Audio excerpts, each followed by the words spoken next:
আসসালামু আলাইকুম রহমতুল্লাহ। ওয়ালাইকুম আসসালাম রহমতুল্লাহ বরকাত। দেখ, আমি মুর্শিদাবাদ ফারাক্কা থেকে বলছিলাম। বলেন। তাই আমার প্রশ্ন হলো যে আমি এক জায়গায় পড়েছিলাম যে আহ, প্রথমে ইমামের পিছনে ওই মানে যে জ্ঞানী বেশি সে দাঁড়াবে, তারপরে যে জ্ঞানী সে দাঁড়াবে।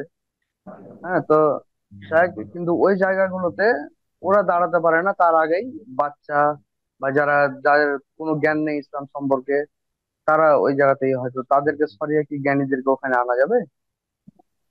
বুঝতে পারলাম না, প্রশ্নটা আমি ক্লিয়ার নয় যে আবার বলেন, আর না হলে আমাদের ভাই যে আছেন একরাম ভাই আপনার কথাটা এক্সপ্লেন করবেন। কথাটা ক্লিয়ার আমি বুঝতে পারলাম না। জি, আপনি আবার রিপিট করেন। আসলে উনি মনে হয় সালাতের সফের কথা বা কাতারের কথা বলছেন আর কি, শুরুতে বলেন যারা বলেন। দাঁড়ানো। জি, আপনি একটু রিপিট আবার করুন বলেন। Please. G G G, sir. বলছিলেন যে ইমামের পিছনে আমি একবার পড়তে পড়তে দেখেছিলাম যে সর্বপ্রথম ওই দাঁড়াবে যে বেশি জ্ঞানী ইমামের পরে। তারপরে যে তারপরে ব্যক্তি সে কি করে, তারপরে যে যে ব্যক্তি কি করে, মানে জ্ঞানী বেশি।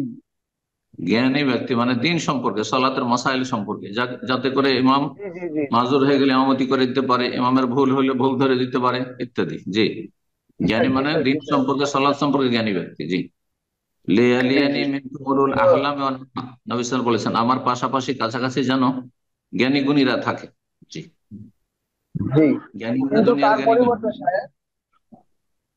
পরিবর্তে সাহেব, মানে জ্ঞানীদের আগে ধরেন কি বা বাচ্চা বা যাদের জ্ঞান নেই, বয়স্ক মানুষ কিন্তু জ্ঞান নেই, তারা সামনে ওখানে হয়ে যায়, কিন্তু তাদেরকে সরিয়ে কি জ্ঞানীদেরকে এখানে আনা যাবে?